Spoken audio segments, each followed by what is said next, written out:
Totoo ba ito, Kadyani? Pero bago ang lahat, muli ako po'y nagpapasalamat po sa mga legit at loyal subscribers ko po at sa mga newbies po. Please subscribe na po sa aking channel at pakihit na po yung thumbs up sign at share na po yung videos at pakihit na rin yung notification bell para updated po kayo sa mga videos na ginagawa natin dito about sa online learning apps na usapan. Ayun, mga Kadyani, magandang araw sa inyo at tignan natin kung ano yung may sasagot natin dito at maaaring maibigyan ko kayo ng konting linaw about this question. Permission to post admin. Ilang weeks na ako wala paramdam sa lahat ng ola ko. Bali, andito na po ako sa ibang bansa. Ngayon tumawag ang isa sa ginugulo nilang reference ko. Sabi daw ng isang ola na inutangan ko, ipapadeport daw ako para bumalik ng Pinas. Pwede ba yung gawin nila? Good payer naman po ako nung una, kaso nang nilalakad ko kasi papers ko pabalik ng ibang bansa, sadyang naubusan ako. Balak ko din naman sila bayaran, pero pag nakaluwag na dahil dami ko pa rin bayarin na iba. Salamat sa mga makakaunawa. Ayun, okay. Sagutin natin lalo na yung kanyang problema doon sa ibang bansa na siya, no? May kinalaman ba yan? Pwede bang gawin ng mga ola yan? Mga impaktong ola na yan? Mga loko-loko ola agents dyan? Na kung saan pati nasa abroad, ginugulo nila. Mayroon ako talagang isang experience na nakasama ko nga doon sa PNP Camp Crame na talagang ginugulo nila. Kahit nga yung employer niya, doon siya nakabase sa Singapore. Napauwi lang siya dahil nga pati amo niya noong nailagay niya yata siguro yung number. Yun ang iwasan niyo mga Kadyani, payo ko lang. Iwasan niyo maglagay ng mga number ng mga employer ninyo, lalo na kung sa ibang bansa po kayo nakabase. At kung doon po kayo nagtatrabaho, huwag kayo maglalagay ng mga numbers ninyo kung naka-install pa yung OLA ninyo.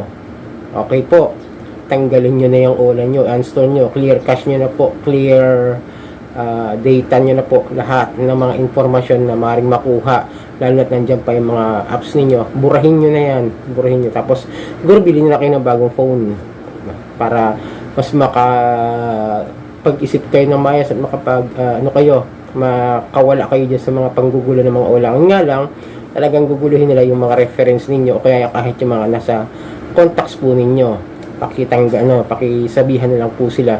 Katulad niya, no, ang tanong niya kasi is, tumawag nga raw sa isang reference niya na ipapadeport daw siya para bumalik sa Pilipinas. Pwede nga ba yon? Well, hindi po pwedeng gawin yon. Maliban na kung talaga meron siya naging problema doon sa ibang bansa na maaaring maging dahilan ng pagkakadeport niya. Pero hindi na pwedeng gawin yan mga ula na yan, mga ano naman yan mga illegal naman mga ginagawa ng mga yan Number one, hindi pwedeng makialam yung mga lending companies na maipadeport kayo. Hindi sila pwedeng makialam sa DFA. Hindi sila pwedeng makialam sa mga government agencies natin. Pwede sila mag-file ng kaso. Yan lang po, pwede na lang gawin. Yung small claims po, yan, pwede na lang gawin sa atin yan. Pero civil case lang naman po. Pero yung ipapadeport pa, malaking kalokohan yan. Malaking katangahan po yan ng mga ola na sinasabi nila sa inyo. Huwag kayo nagpapaniwala dyan sa mga impaktong yan, no? Hindi po totoo yung papadeport ka nila, papakulong ka nila, meron nasunod ba, may balita nga na yung karang ginagamit nga ng mga ola victim ngayon. Pero huwag naman natin sanang mangyari yung gano'n na sasaktan natin yung mga tao na yun na maniningil lang ng utang. Sunod siguro pag-usapan natin yung about doon sa nag-viral na balita na yun. Pero ngayon tutok na tayo dito. And then ginugulo kasi yung contact reference niya. Kausapin niyo po yun. Sabihin niyo, sige po, pag ganun ginugulo pa rin kayo, pwede naman pong i-report kahit yung reference yan, yung contact reference ninyo. Pwede rin sila mag-report ng harassment about doon sa OLA. Kasi, syempre, kung sila ginugulo at wala naman silang utang doon, pwede sila mag-file ng complaint sa SEC. Pwede sila mag-file ng complaint sa NPC. Kasi, kahit sabihin mong guarantor ka, o kung man yung hindi guarantor, wala silang pakialam na guluhin kayo ng taong naniningil do sa pagkakautang do sa OLA. Yan po, maliwanag po para magkaroon po rin po ng mga ideya yung mga tao na nagugulo. Pero tandaan nyo yung papadeport, walang wala po yan, hindi po yan totoo, never po yan mangyayari, huwag kayong kabahan dyan. papadeport kayo. Nagtaka ko rin, kaya napa-video ko rito about that.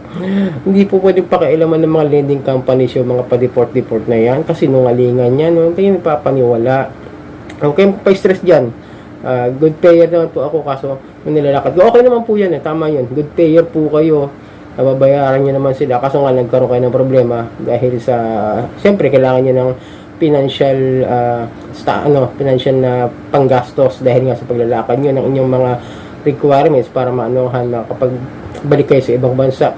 Pagka ganyan mga sitwasyon, paliwanag nyo doon sa mga OLA kung bakit hindi kayo nakabayad. Na madali na lang, madali naman siguro pakiusapan. Pero problema, once na nakipag-usap po kayo dyan sa mga yan, totoo lang real talk lang. Minsan kasi pagka nakikipag-usap tayo, nakikiusap tayo dyan sa mga OLA na yan, mga impactong OLA na yan, is hindi nila pinapakinggan yung ating pakiusap sa kanila na katulad yan, kailangan lang unahin yung kanyang dapat gawin. Pero ang problema nga kasi, syempre, may times talaga na kailangan natin bayaran. Siguro dapat nga kahit po unti-unti, sa akin lang po ito.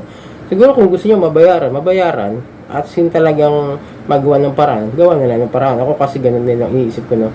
Kung mayroong mga sobra sa ating mga pera, sa ating mga ibayad na lang po unti-unti. Ngayon, ang problema nga kasi is mga haras kapag hindi mo nabayaran ng buo. Kasi gusto ng mga yan, mga impactong yan, yung bayaran mo ng buo, kasama yung interest, penalties, tsaka yung overdue charges nila. Yan, di ba? Alam niyo yung mga ganun sitwasyon eh. Lahat gusto pabayaran kahit na halos doble na, triple na yung sinisingil nila. Napaka walang konsensya talaga yung mga OLA na yan, mga impactong OLA na yan. So yun mga kadyani, no? Siguro pag nakaluwag-luwag nga, kung kaya nyo na bayaran talaga lahat-lahat, wag na yung penalties. Siguro bayaran nyo na lang kahit yung mismong kapital na anuhan nyo, na nahiram, tapos bayaran nyo ng konti. Kasi alam ko naman na kahit may sobra-sobra silang na mga patubo is, parang nagiging lalabas dyan is exorbitant, no? Hindi na makatao yung mga tubo nila, mga triple ang interest. Siguro kahit bayaran nyo ng konti, kaya katulad yan nangyari sa akin, dito sa isang OLA, na sobra-sobra na ibinayad ko. Hindi na ako nagbayad talaga. Totoo lang. Kasi yung 3.5 ko, naging 5.5 na eh. Yung nabayaran ko for dalawang hulog yun. Magkasunod na buwan. December and January nga sa Digido. Pero wala naman na ako natanggap na yung pinuntahan ako, hindi naman ako. Yung asawa ko lang talaga napuntahan na by that time. Siguro pwede yung ganun. Kasi isipin nila, sobra naman na naibayad. Huwag na natin habulin nga lang. Sigurado may record ako sa CIC. Hindi ko pa nakikita yung aking CIC, no? Pero tandaan nyo mga kadyani, yung mga ganyan na ipapadeport ka, yung tinatakot ka, nasa ibang bansa ka, tapos guguluhin yung pamilya mo. Payuhan nyo rin yung mga nasa Pilipinas na naiwan nyo. Kapag ganyan, siguro hindi nyo lang sinabi, hindi nyo pinaalam sa inyong mga mahal sa buhay yung inyong problema, sana sinabi nyo na lang. Aminin nyo na lang, yun ang pinaka-the best. Total, may trabaho naman po kayo, hindi naman siguro sila masasaktan ang damdamin. Paunawan nyo na lang po na nakahiram kayo ron dahil nga pinantustos nyo rin sa mga gastusin ninyo. Yun na lang po may papayo ko. Sana po maging maayos kayo dyan sa ibang bansa. Mga OFW natin kung saan nakakahiram dito sa mga impactong OLA na ito. So yun mga kadyani, itong nilingkod ka Johnny ng Janitor TV at itong Johnny Depp, usapang utang, usapang OLA.